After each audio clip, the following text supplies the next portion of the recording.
Here we go. There you go. So welcome everyone to Anshe Chesed Scribblers on Zoom. This is our final evening of the summer. I also want to wish everyone a happy Rosh Chodesh. We are now in Elul, which is a contemplative month, and we have two very thoughtful books that we're going to be hearing tonight. Our readers tonight are Yirmiyahu Aron Taub and Lucy Antek Johnson. We look forward to hearing from them, and we're going to ask everyone, if you have questions in the course of the evening, to please put them in the chat. And we're going to be hearing from our readers, our speakers, and then at the end of the program, we're going to be asking them your questions and perhaps some of our own as well. So first, we're going to hear from Yirmiyahu. Yirmiyahu Aron Taub is an award-winning author of the short story collection Prodigal Children in the House of God, as well as 6 books of poetry and Yiddish translations. His current book, Beloved Comrades, a Novel in Stories, is the multi-generational saga of an Orthodox Jewish community and synagogue, featuring a large cast of characters and multiple perspectives. So please join me in welcoming Yirmiyahu. Thank you so much, Sheldon and Sheila, for your kind invitation. And I'd like to thank Dr. Cecile Kuznets for connecting us. Thank you all for listening to me talk about and read from my book, Beloved Comrades. I look forward to our discussion, and I look forward to hearing Lucy Antek Johnson's reading. So before reading a brief excerpt from the book, I wanted to speak briefly about my literary project, both broadly speaking and specifically what I was trying to achieve with this book. Over the years in poetry and prose, my work has explored human relationships within the framework of organized religion, specifically Judaism, and the ways in which individuals navigate their own desires, longing, and dreams through and around religious strictures and cultural obligations. And what will come as no surprise to this audience, the synagogue, with its inherent blend of the spiritual, the institutional, social, and the quotidian, struck me as an apt vehicle to explore these and other concerns. With this project, I wanted to go further. I wanted to create on a broader canvas. In Beloved Comrades, I aim to create a portrait of a faith community centered around a fictional synagogue that was inclusive, but not romanticized or idealized.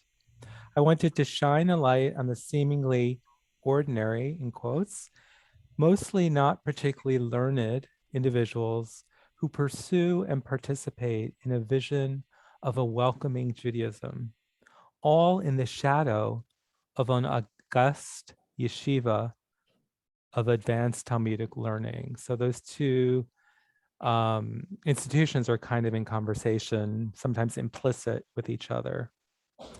As I embarked on the project, the characters came to me, making their voices heard, advocating for, and ultimately insisting upon their own inclusion. One character led to another. Each new plot development required me to step back and map out and consider anew the trajectory of the evolving whole. My role was to make space for these protagonists, to chart and sculpt their concerns, interactions with clarity, to welcome them into the novel's fold. So one of my goals in Beloved Comrades, as Sheldon mentioned, was to create a multi-generational saga defined by intimacy, closeness, and emotional brightness, in which the intensity of the lens would allow the characters to stay with the reader. Having the book's action unfold over a century enabled me to illuminate changes over time and the long-lasting effects of decisions initially seeming quite small, made many years before. I specifically omitted a plethora of precise markers or demarcations of the time, not to promote a kind of literary ahistoricism, but rather because I wanted the focus to be on the stories and the characters. That said, the book spans much of the 20th and early part of the 21st centuries. The first part is set before World War II. Several stories are partially set in the Eastern European realm. One story, Dolls in Limbo, flashes back to a pogrom. The book includes references to early and mid 20th century performing artists, as you'll hear from the excerpt I'll be reading. The angel of history is present, and yet I did not want Beloved Comrades to feel quite like a historical novel per se, with the accretion of period-specific details so prevalent in that genre. I sought to place the people who are often seen at the peripheries of organizational life into the limelight and at the center of the authorial gaze.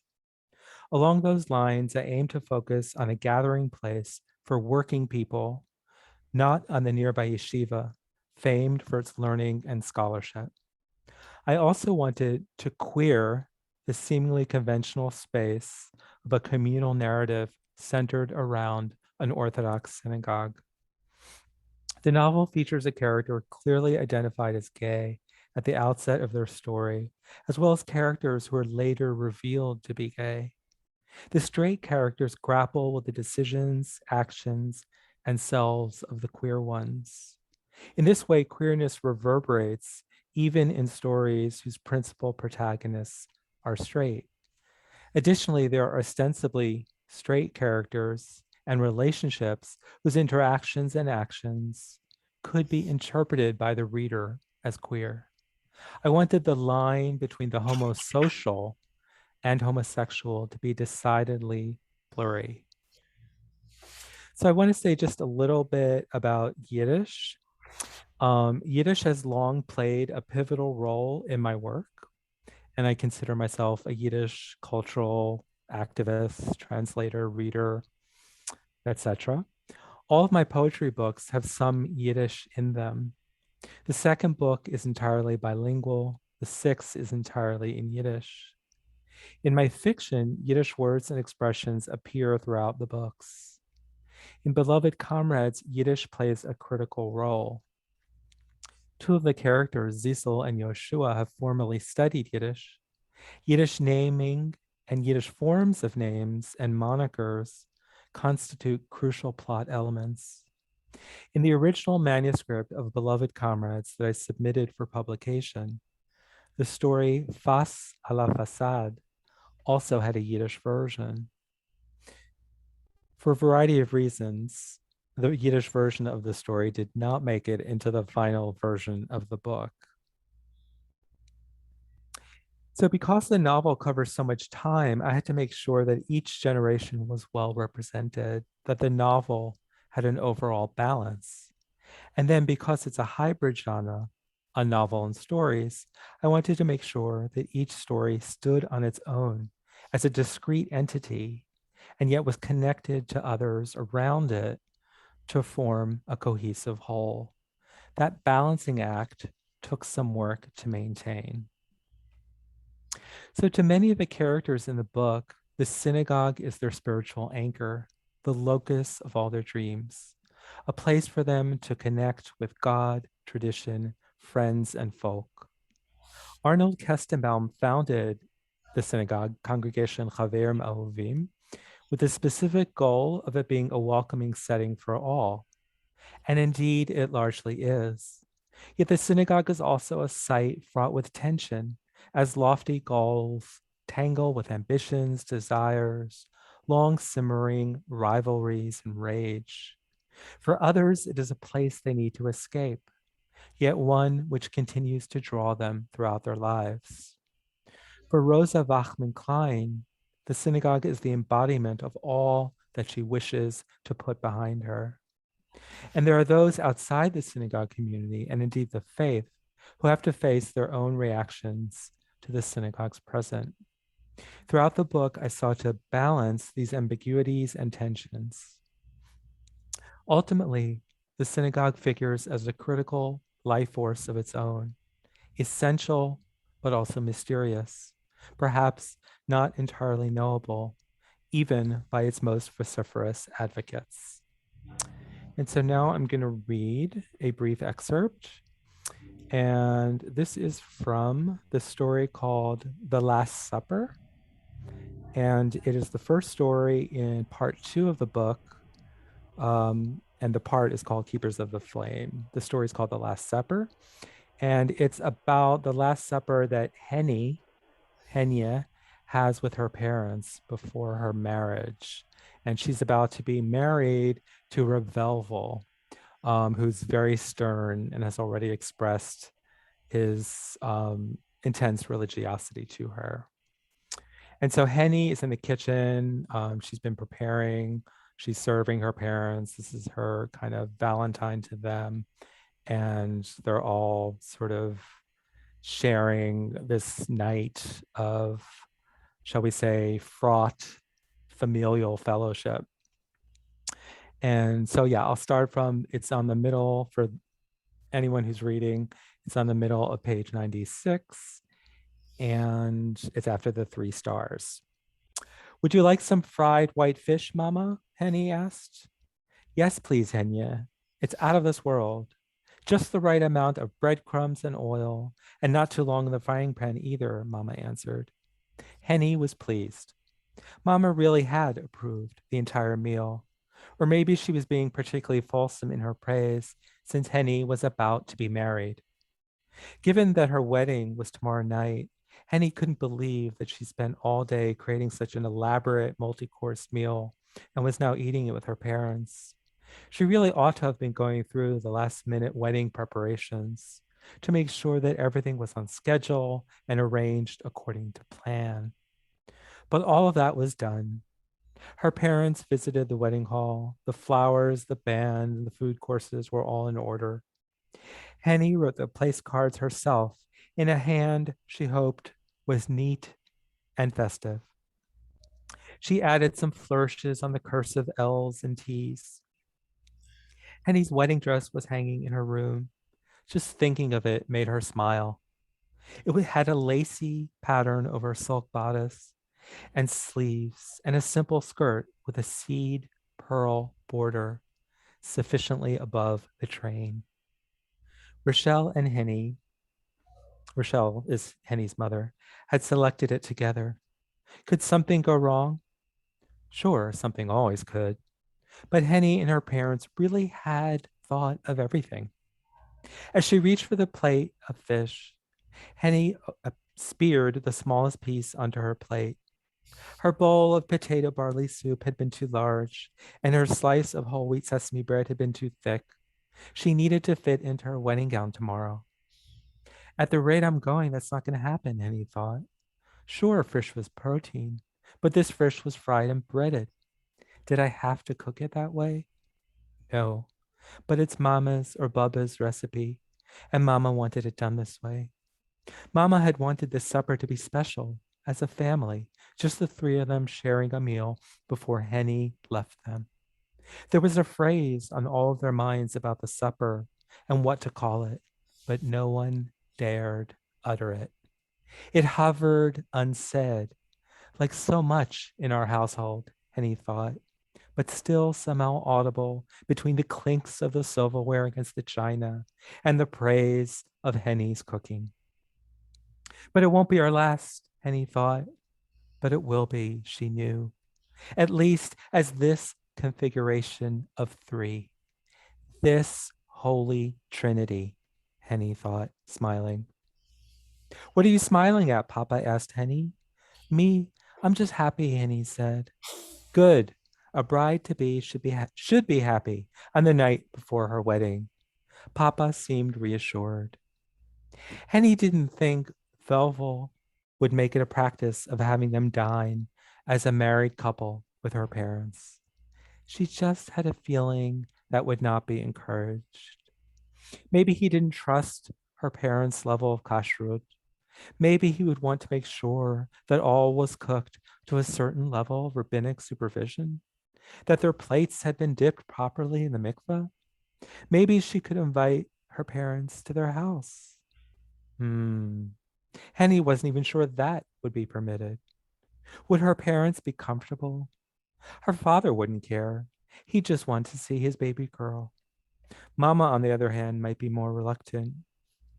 She wouldn't be comfortable under Velvel's watchful gaze. She'd feel the disapproval radiating from him.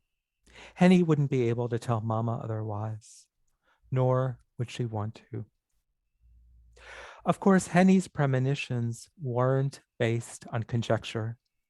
Velvel had been clear from the outset about the kind of home he intended to build. I want a life devoted to serving God through rigorous Torah study and strict observance of all the laws.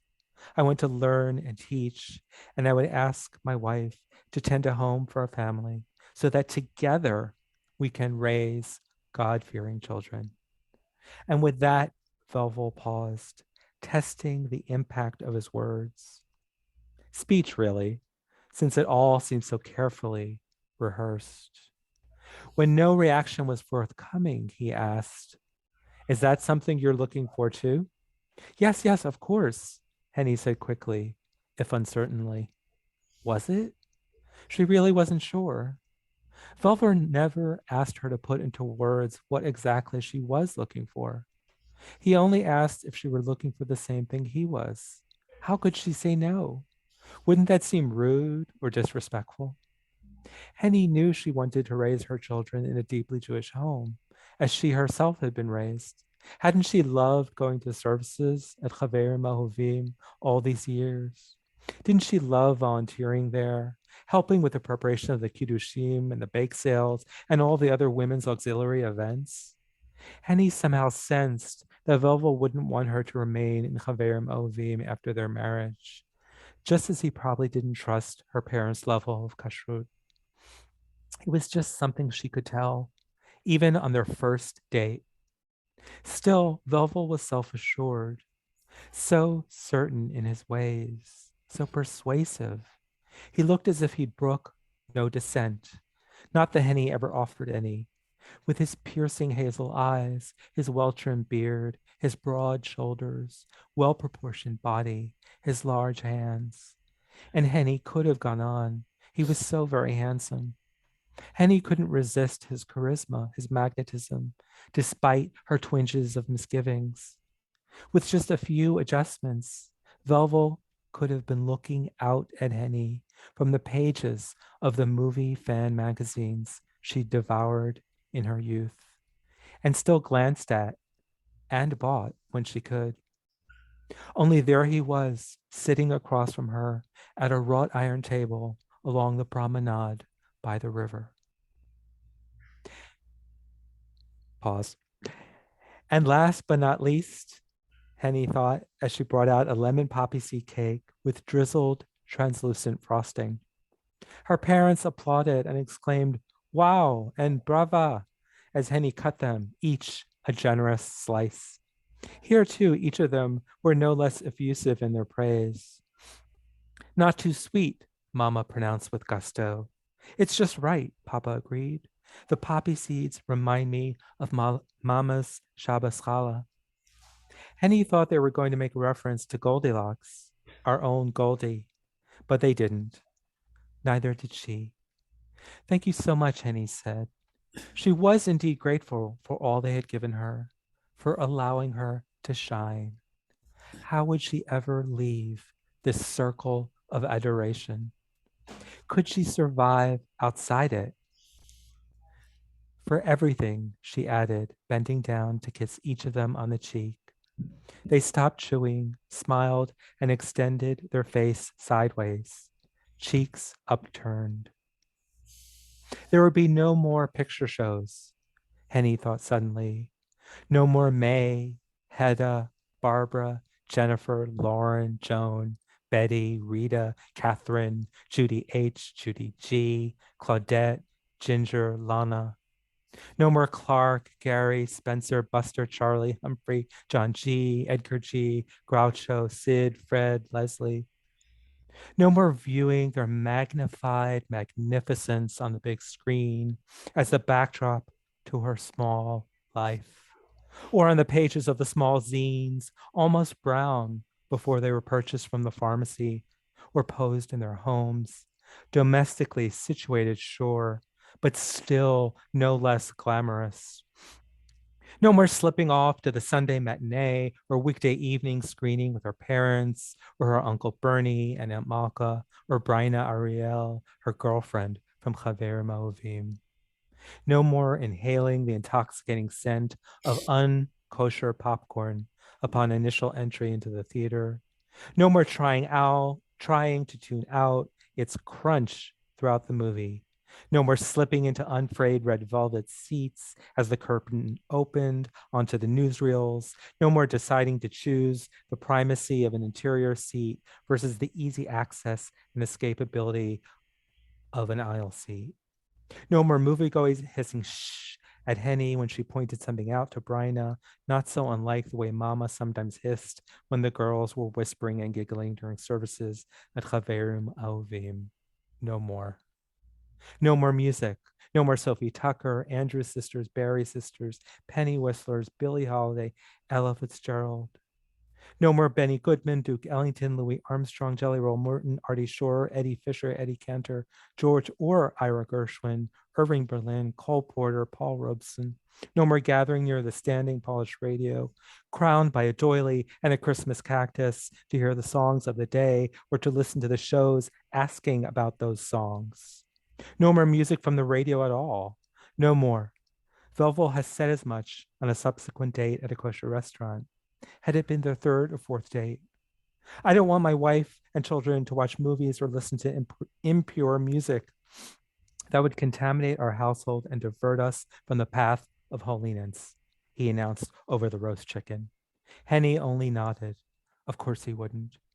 It was all over, Henry realized. The arena of grocery store, home, chaver ma'ovim, of movie and song, and the way all of them had been so intertwined.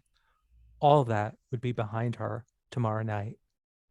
Suddenly, Henny felt herself deluged by questions, by unpreparedness. How would she manage? Why was she defying her parents when she feared they were right? How could she both admire Velvel's commitment, yet also love the pictures and the popular tunes? Was she only accepting her first proposal because she feared there wouldn't be another if she declined this one? Did she fear remaining unmarried and working in her parents' store until the end of her days? How would the store go on without her? Her parents couldn't afford an assistant. How could they manage without her? Would her parents stay together without Henny as discreet peacemaker, as glue? Was there still time to slip out of her betrothal? It wasn't too late, was it? My father, my mother, what have I done? Deep breaths. Inhale, exhale, Henny told herself, her hand reaching for the back of a chair to steady herself. She couldn't possibly answer these questions tonight. She couldn't even try to. Surely these were the proverbial pre-wedding jitters that so many brides experienced. And Mama and Papa certainly weren't going to raise any of their own concerns. Instead, they raised their glasses in toast. To our Henya, Mama said proudly, to our daughter with thanks for a delicious meal. To our Henya, may she prosper in happiness, Papa echoed. None of them made mention of Velvel. It was as if his presence could not be announced or even acknowledged tonight. Still, she'd seen their worried sidelong glances throughout this meal. Was their daughter making a mistake? How well did she know him? Had they ever really found out anything about his family? And such a fun-loving, high-spirited young woman with such a serious, stern young man. A bit of a killjoy is what he really is, if you ask me. Henny had overheard Mama saying over the phone to Aunt Malka. But she hadn't asked Mama or Papa. She'd gone and done this, was doing it, would be doing it tomorrow night. And that is my cue. Over to Lucy. Thank you. Thank you. Perfect, That's thank just you. beautiful, Yirmiyahu. And a reminder to everyone, if you want to read more of Beloved Comrades, and if you want to read more of Lucy's book, which we'll hear about in a moment, you can click. I'm going to show you both of these. You can click. This is Yirmiyahu's book and Lucy's book. This was Toscanini. Okay, and we'll get into that in a moment. You can click on the flyer that was sent to you, and it'll take you to wherever you want to shop and buy, or bookstores, or all the ways that you buy books. So thank you so much. And we will now turn to a different kind of book, but no less evocative and moving. Change of scene. We have This Was Toscanini, The Maestro, My Father and Me. And it's really quite extraordinary. And I know that Lucy has an amazing presentation. So I don't want to say too much about the book, but I do want to say something about her. She's the daughter of Samuel Antek, who was first violinist under Toscanini. And that's a really big deal, which you'll hear about. And I won't go so much into his bio because I know Lucy's going to talk about her father. And what you did, Lucy, I just thought was extraordinary. You took a memoir, you took his writings that were old. He wrote this many, many years ago, and you brought it to life as only a loving daughter, but also extremely talented. Even though you told me you're not a musician per se, and you're not a historian, you had to do a good deal of historic research, archiving, pulling up old letters, and all the anecdotes that took place, because Samuel Antek had an interesting and very memorable relationship with the maestro. And you were there as a young child to observe it all. So I'll just say a little about your credentials, which are more in the world of television production and entertainment. Despite your artistic background, it's probably a very smart choice on your part. And you worked with such producers as Martin Charnin, Harry Belafonte, who I totally remember from my childhood, David Suskind, and Roone Arledge. When you moved to Los Angeles in 1978, you produced movies for television, daytime, and you became eventually worked your way up to network executive and worked as a daytime and children's programming executive for CBS for many years, and returned to the East Coast, where you're pursuing many artistic projects and this book. So without further ado, welcome, Lucy. Well, thank you so much. And it's really a pleasure to be here. Actually, I feel like I'm on the Upper West Side again tonight, where I come from. Tonight, I will read some excerpts, but I'm going to weave them through my remarks as opposed to waiting till the very end. And I'm going to share a few photos with you, as you see, with the help of Martin. But I'll start with a little story. As far back as I can remember, Arturo Toscanini's autographed picture sat atop our Steinway piano in my family's New York City apartment. And to this day, many decades later, it still occupies a place of honor on the same piano, now in my Connecticut living room, right over there. My dad, Samuel Antek, was only 29 when he, already a recognized violin virtuoso, was handpicked to be a first violinist with an NBC symphony, an orchestra specially created for Arturo Toscanini, considered the greatest musician of the 20th century. Toscanini had attained a pinnacle of honor and success matched by few musicians of any era. He was, by today's standards, a rock star. And although I wasn't even born when the NBC Symphony was formed, and I only have a dim memory of seeing the maestro across a crowded rehearsal room as I sat quiet as a mouse, clutching my mother's hand, Arturo Toscanini was a central figure in our home. So tonight I want to offer a brief look at this book. This was Toscanini, The Maestro, My Father and Me, which is my father's acclaimed memoir about his 17 years playing under Toscanini's legendary baton. And as the subtitle suggests, it includes my recollections about my dad, his career, and the impact that the maestro had on our family during such a memorable time in classical music history. It's not a biography, it's an intimate behind-the-scenes portrait of the maestro and of his creative process. And it's told from the unique perspective of a musician lucky enough to play under Toscanini's leadership in over hundreds of concerts and rehearsals and innumerable recording sessions. My father brings alive the work that made those memorable concerts possible, making us feel as though we're sitting among the musicians, experiencing firsthand the maestro's particular approach to a score, his conducting style, and of course, his infamous moods.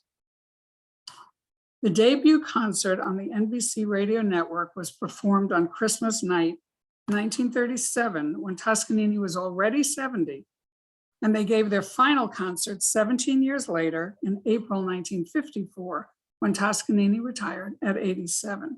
And just to give you an idea of his popularity at the time, there were 1,400 available seats for the first concert, and there were 23,000 requests for tickets. So what was the orchestra's first rehearsal really like, that moment of meeting the legendary maestro? They had practiced for weeks with other conductors in preparation for this day, their first rehearsal for their premiere performance under the baton of one of the most famous men in the world. They were about to make musical history, but I'm going to let my father tell that story.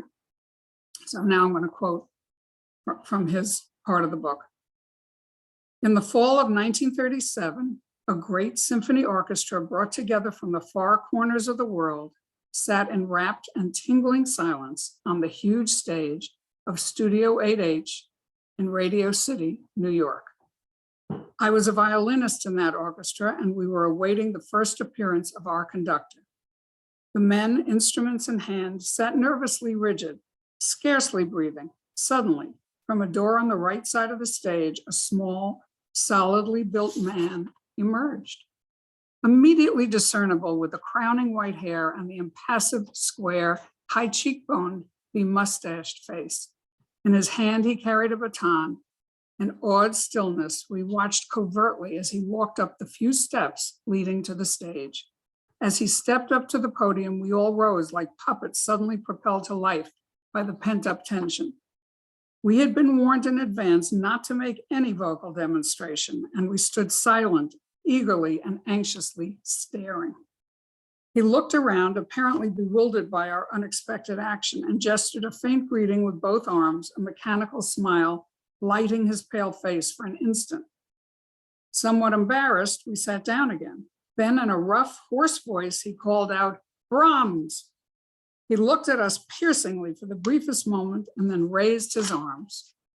In one smashing stroke, the baton came down. A vibrant sound suddenly gushed forth from the tense players. With each heart-pounding timpani stroke in the opening bars of Brahms' First Symphony, his baton became more powerful, more insistent, his shoulders strained and hunched as though buffeting a giant wind.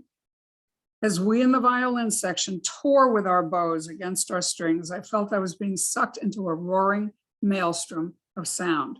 Was this the same music we had been practicing so assiduously for days? With what fierce new joy we played. So, he bellowed, cantare, sostenere, sing, sustain. That was Toscanini's battle cry. I was to hear those words often in the years to come. This was the first time they were flung at us, and for 17 years, we lived by them, unquote. The concerts were broadcast live on Saturday nights from the NBC studios located at 30 Rockefeller Plaza, or as you might know it, 30 Rock. Saturday nights were events in our house. My parents would get all dressed up and then they'd head downtown to the studio. I was too young to attend the concerts, but I was allowed to stay up late and listen to the live broadcast, which began at 10 p.m. and was then relayed around the world. My aunt, my cousin, and I would sit on our sofa staring at the bulky radio, which was a huge piece of furniture in those days, as we listened for the familiar NBC chimes announced the top of the hour. Then we'd hear an explosion of applause from the studio audience at Toscanini's entrance, followed by a hush during the slight pause before the first downbeat. Once they started playing, I was transfixed, listening closely, hoping I could hear my dad's violin. The next morning, I'd love to listen to their conversation about the night before. Hadn't Toscanini tensed up during the Beethoven? Had he been more relaxed at rehearsals? Well, I was later to learn how grueling those rehearsals could be. So who was Toscanini and what propelled him to this exalted place? And I'll give you a little background about him for those who may not know, or it might be a refresher for those who already know a little about him. He was born into a working class, non-musical family in Parma, Italy in 1867. He had a special gift, and at 18, he graduated from Parma's conservatory, an accomplished cellist. At 19, he became principal cellist and assistant chorus master for an Italian opera company touring Brazil. But there was a historic twist of fate that changed the course of his future. The tour conductor abruptly resigned, and Toscanini, with his photographic memory of all the operas in their repertoire, was thrust upon the stage to take over. Once he held the baton and took command, he never looked back. At 25, he was principal conductor of La Scala in Milan, conducting the premieres of operas that are still in the foundation of opera repertoires today. But his politics made headlines as well. He refused to perform in Germany once Hitler came to power, and years earlier in Italy, with the rise of fascism, he refused to play the fascist party hymn, Giovinezza, which Mussolini required be played at all public events. Well, there were consequences. In Bologna in 1931, after one performance, where once again he did not play the party anthem, he and his wife were brutally attacked and beaten by a fascist mob as they left the theater, all because of his unpatriotic defiance of Mussolini. From then on, Toscanini vowed not to play in Italy until the fascist regime fell. And even though he was regarded as a national treasure, he was kept under strict surveillance by the fascists. Yet he remained vocal in his democratic beliefs while performing throughout Europe and the United States. He was particularly sympathetic to the plight of the Jews in Italy and Germany, and in the late 1930s, he made a special trip to Israel to conduct an orchestra of Jewish musicians who had escaped the tyranny of Eastern Europe.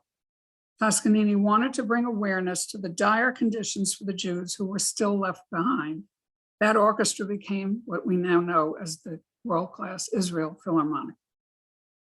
Meanwhile, in 1936, Robert Sarnoff, RCA's chairman of the board, RCA owned the NBC radio network, made the pivotal decision to create a new orchestra. And when Toscanini agreed to sign on as the conductor of this new endeavor, Sarnoff knew it would be the jewel in the crown of the NBC radio schedule, as well as for their recording division. So the following year, at age 70, Toscanini made a life-changing choice. He left his beloved Italy and moved his family to the United States and inaugurated the NBC Symphony. So what made him so unique? Well, in his time, he was recognized as an artistic genius, and his art continues to inspire and inform new generations of musicians. But he was particularly known for his meticulous interpretation of composers' creations. And one of Toscanini's sacred rules, the performer's job is to come as close as possible to revealing the composer's intentions rather than using the music for one's own self-expression. But that process could be dramatic. As congenial and as accessible as he could be off stage, in rehearsals, he was well known for his artistic temperament. His moods and his tantrums became legendary. And as my father said, there were two Toscaninis, the peasant at rehearsals and the aristocrat at concerts. He became famous or infamous for his use of Italian curses if a particular sequence wasn't meeting his exacting standards that he had set for himself. Vergogna, shame, was a favorite, but also one of his most tame. Sometimes the simplest little error was enough to set off the fuse. And I will now quote a passage from my father again. Quote, one of his most violent displays of temper concerned nothing more than two grace notes that had not been articulated in Wagner's Tannhauser Overture, a momentous crime in Toscanini's eyes. The small notes, he would shout. These seeming minutiae were terribly important to him, and they became so to us, because to Toscanini, music was no game of wits, no mere gratification of the senses, no intellectual ash heap for musicologists and academicians. It was dramatically personal and elemental. Every movement of his baton, every motion of his hands, every burst of rage served music. And the musicians loved him for it. In fact, my father believed that as tough as the maestro was on them, they became better musicians because of it. However, once when my father caught the maestro's attention, it was a different story. They were rehearsing Beethoven's Leonore Overture No. 3, which has a very tricky passage for the first violins. They played it over and over and over until the maestro was getting more upset and the musicians were getting panicky.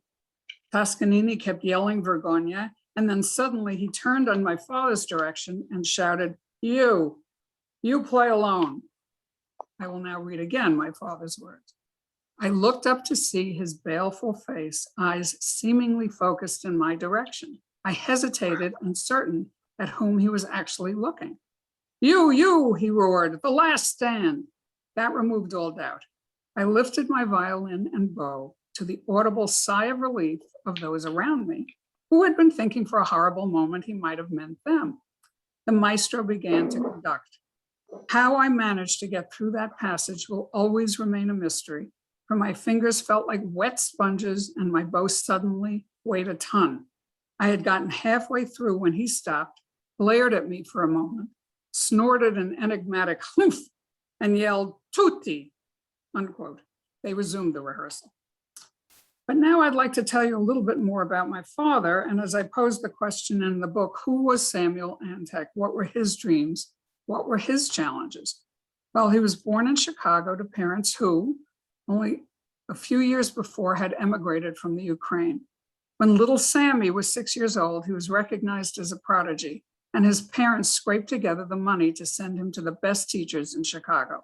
He left for New York City in his late teens, received a fellowship to Juilliard, and soon was concertizing.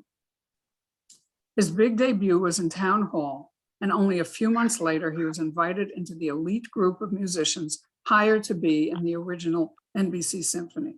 But he had always had a dream to conduct. He had conducted a few small ensembles, but he knew he wanted to pursue his goal more seriously. He wanted to lead a major orchestra. His dream came true. In 1947, at the age of 39, with the support and encouragement of Toscanini, and without having to give up his seat with NBC, he was named conductor and musical director of the New Jersey Symphony Orchestra. He held both those positions for 10 years. Along with revamping the program selections, attracting some hefty A-list singers and soloists to make guest appearances, to my young eyes, his crowning achievements were the interactive children's concerts, which he introduced in 1950, a few years before Leonard Bernstein. Each week it was a sellout event attracting kids from all over New Jersey.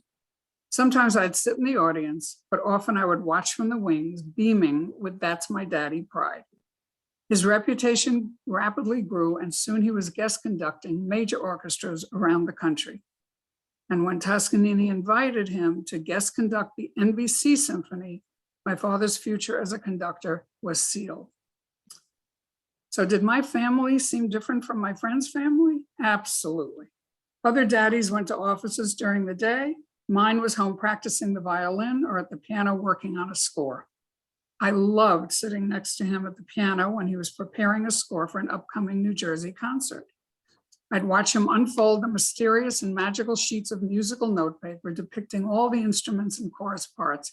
He'd play a chord, make a notation, play another chord, make another notation. It was my first introduction to how complex that process was. This was Toscanini covers many other dimensions of Toscanini's personality and professional story. In the Touring with Toscanini section, my father tells of their triumphant cross-country tour in 1950. And I, after discovering a treasure trove of letters, photos, and diaries that had been sitting in my closet for years, I was able to write about the orchestra's 1940 wartime tour of South America, another triumph, even though they were performing in countries with many Nazi sympathizers. There's a fascinating chapter on the painstaking process of the RCA recording sessions, but one of my favorite chapters is the visit. My father describes his rare and memorable afternoon with the maestro at his home, discussing at length different composers and the interpretations of a score. And Dad especially enjoyed the Giuseppe Verdi stories. We can't forget, Toscanini had played cello under Verdi's baton at the premiere of the opera Otello. It's interesting to conceive of that. That day was my father's own private masterclass. The final chapter, Toscanini Conducts Oberon, is a feast for musicians, a bar-by-bar journey through Toscanini's interpretation of Weber's Oberon Overture. Tragically, in 1958, my father died from a heart attack. He was only 49, I was 12. He passed away before he could write the final chapter to the book. Would it have been a quick wrap-up or a more lengthy essay? We'll never know. It took my mother a couple of years before she was ready to tackle the task of getting the existing manuscript ready to publish. But when she took over the project, both she and the publisher agreed that Robert Hupka's candid photographs of the maestro in action, thousands of which were taken over many years without his knowledge, would be the perfect accompaniment to the original text. They have since become the most iconic photos of the maestro used throughout the world. And when the first edition of my father's memoir was published posthumously, the New York Times critic Edward Downes stated, quote, "This book will probably remain the most enduring and endearing monument to the art of Arturo Toscanini," and it has. I did not become a musician like my dad or an artist like my mom. I was pulled in another direction into the world of showbiz to forge a career as a television producer and network executive, and maybe now a writer. And now I'll read you a little of my ending in the book. So I'm reading now. Thanks to this emotional journey of compiling the new edition, researching and writing all the new material about Dad and our time together, I can finally embrace who he was from my adult perspective, rather than the limited memory of an adoring young daughter. Also during this journey, I developed a soft spot for the maestro. He was no longer just an imposing figure staring down from our piano top. This irascible, musically brilliant, politically courageous, and shy force of nature was someone I would have loved to have known. So in closing, I hope I've given you a little taste of my new book, which is a loving tribute to two musicians whose paths fortuitously crossed and whose individual gifts inspired each of them in their lifelong quest to make beautiful music. The end. That's it. Thank you.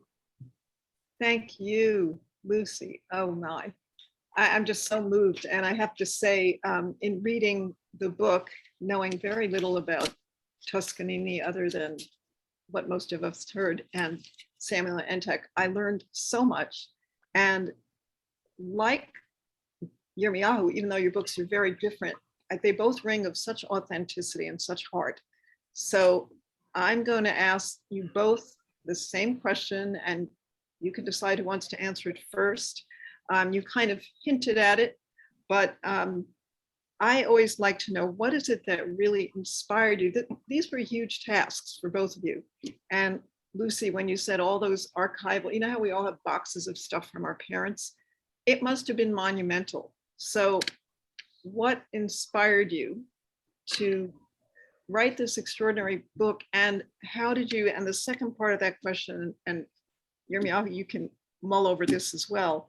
How did you shape the work and the genre you chose? Because you have a very unique, it's sort of a memoir, but it's also a beautiful photographic essay. And you have the first part, your father's writing, and then you intersperse it with writing.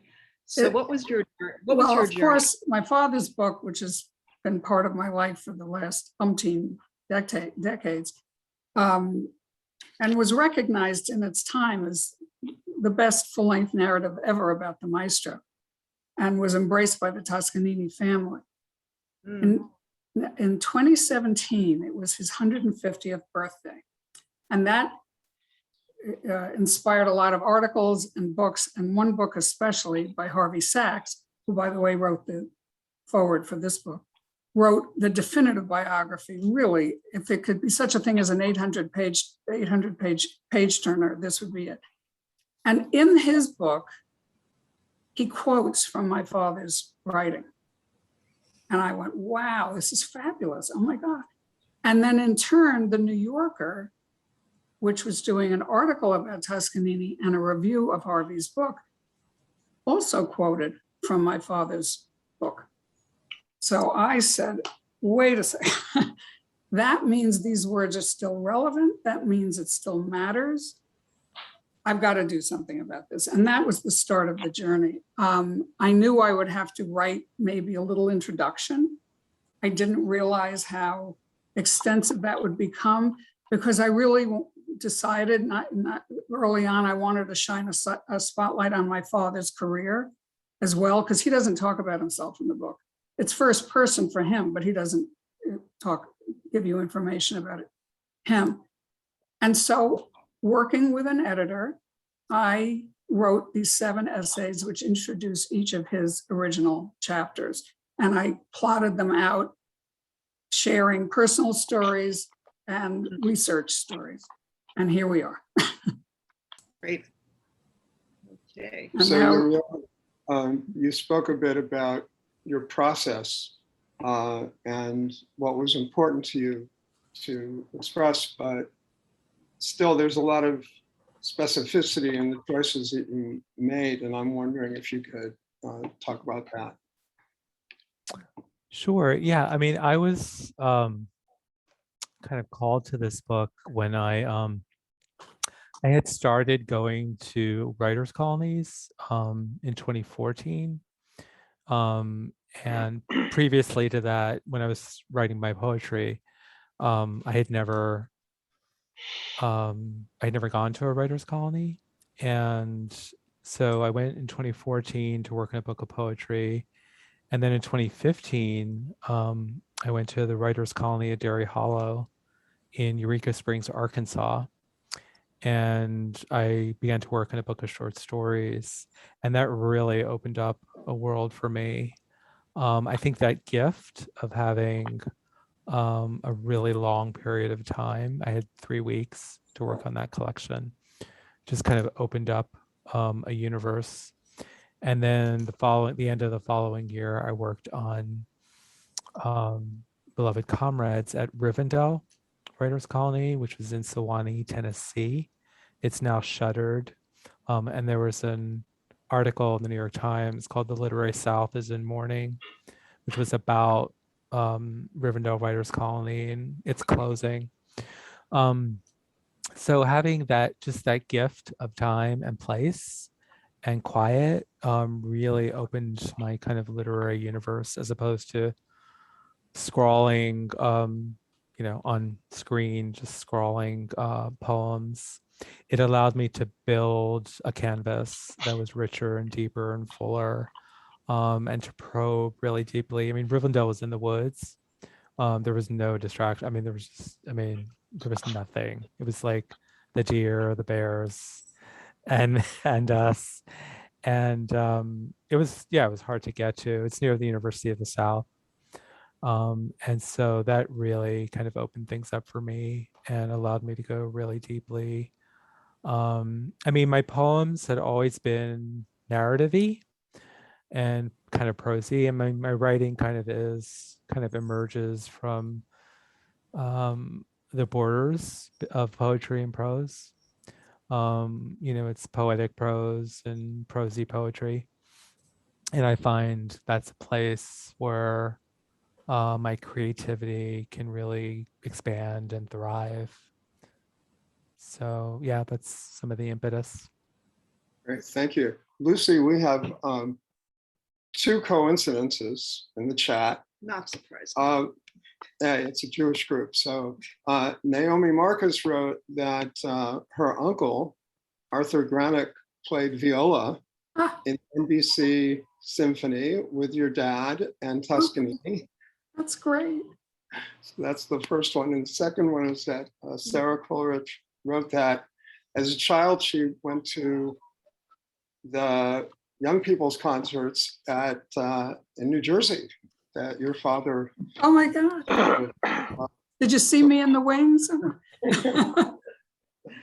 Those were very special. They were called Music for Fun was the title of the series. They were Saturday mornings. Oh, that's so wonderful. You know, a number of the children of, I'm being a child of, have found each other again. So now with the violist, and there's Alan Schulman, the son of a cellist, and Ken Berg, the son of the horn player. And anyways, people are starting to find each other, which is kind of wonderful at this late date. That's lovely. Thank you. Pretty wonderful. You can have a musical reunion. That's right. We'll put you in touch. Yeah. There's something very resonant. We're both writers as well, but this notion of hybrid genres, you know, that you both are really expressing. You know, so you have a novel and stories, and you have sort of a memoir that's a tribute, but also a tribute to a tribute, and a memoir of a memoir, and I think it's kind of exciting. We have another musical coincidence in the chat. Let's see, and then we have a couple things. So Sandra writes, I knew Elaine and Wally Toscanini and their daughters in New Rochelle. So there you go. And Jeff Segal, one of our musical folks here. Let's see if there's a question in here. Sheldon, you want to read that? Okay. Yeah. Was there ever a report that out of exasperation with the cellist's inability to satisfy the maestro, I guess this might be an apocryphal story, that that the cello was blocking a physical assault by the maestro? Is this the question? I don't know of that particular story. Anything's possible, I suppose. He was not he could be gruff, but he was not physical. I don't know that story. Jen writes that his high school conductor related this tale. Anything's possible. I'm sure my father, in his working on what to choose and what not to choose, didn't want to overload it with temperament stories. He tried to balance it. But in answer or comment to you first, I've just been in touch with Chia and Liana Toscanini, which were Valfredo's daughters. And so we've just recently been in touch, and they just got hold of it. In Connecticut, they live in Connecticut. One lives in Massachusetts and one lives in Westchester. Oh, because they must have moved. Yeah. Okay, it happens. I have a question also. You both sort of answered it, but I was interested in two things. One was, I was fascinated by Yirmiyahu's portrayal of this kind of synagogue community and the layers within, for instance, traditional observant orthodoxy, and how you could be just a few inches away from someone who is much more firm or religious, and they would poo-poo you. And I wondered how much of that might have related to your background and experience, or it was so nuanced, I figured you had to have gone through it in addition to your own research. As you did. Yes. Yeah.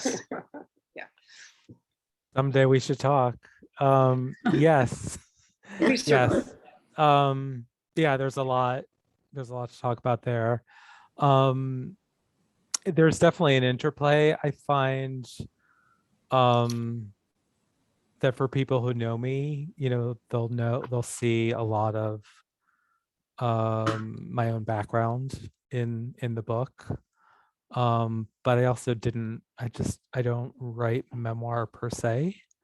Although there's a lot of autobiographicality throughout. So again, back to what Sheldon was saying about hybridity, So yes, it's a novel and stories, but there's also that hybrid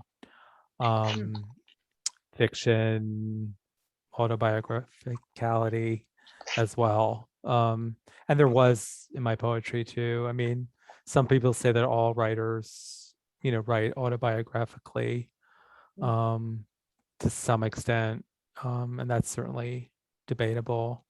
There's quite a bit, in some of the Yiddish work that I've translated. There's definitely also very much in Yiddish that genre of hybrid straddling memoir and fiction. Yeah.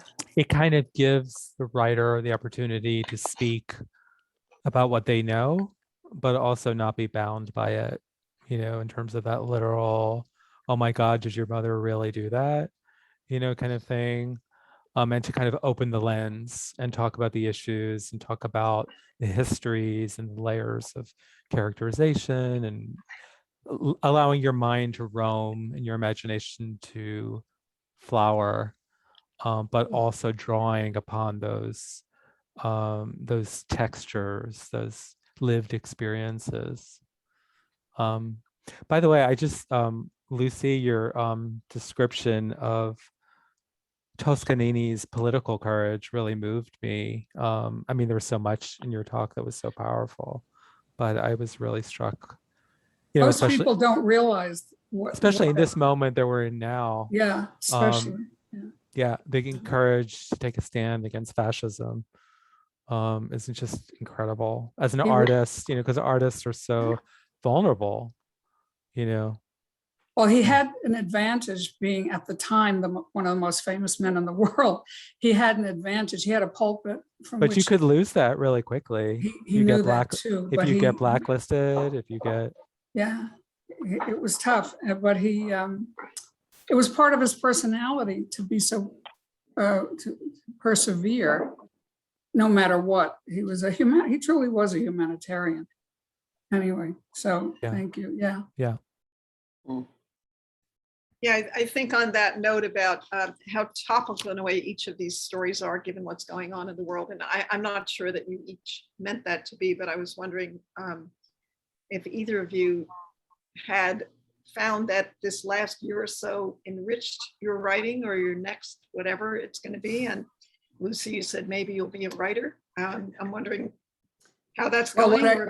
What I'm going to do is take some violin lessons is what I'm about to do. Yeah. But it had to have enriched it because we lived through this bizarre few years and painful few years. And that also made me feel closer to the maestro because I felt his passion and his, through reading his letters or through reading my father's words, looking at photographs and so forth, I really felt. That's why I say I wish I had gotten to know him as an adult. I mean, there was no chance, but I just felt such a kinship with him for what he stood for and what he accomplished, obviously. We have one more great question from Naomi, who knew the cellist person. No, violist. Violist, sorry. She's asking, Lucy, did you take music lessons when you were a child? What instrument? Oh, yes. I still have the books on the piano. Piano was the instrument of choice. And I studied and I practiced like all kids. But as I got older, I became much more interested in art because I went to the High School of Music and Art, majoring in art, and much more interested in ballet. I was actually accepted into the Balanchine School for ballet. So I was just trying out everything. And when I got to high school is when I just really wanted to be a normal kid and didn't want to be practicing or dancing but I did go to Boston University for fine art, but ultimately wanted television production. So where did you go? To Boston University School of Fine and Applied. I did too. There you go. So did Sheila. Probably a little earlier than you did. Or maybe just a little. Oh, very good. So thank you everyone for being here. Thank you, Thank you. especially to Lucy. Thank and you Yuri. all. thank you, Martin Green, for Yes, the keeping us hero of zooming and, Zooming. and all of that. And we hope that next year will be, On the roof. to paraphrase Pesach, L'Shana Haba'a Al Hagag, that next year we hope on the roof. And we invite you all to join us. So have a beautiful evening, everyone. Thank you so much. Thank you, thank you. Thank you. Thank you. Thank you so much. Bye. Thank you. Bye-bye. Bye. Bye-bye. This was amazing. And get the books. Get the books. Get Yes. the books.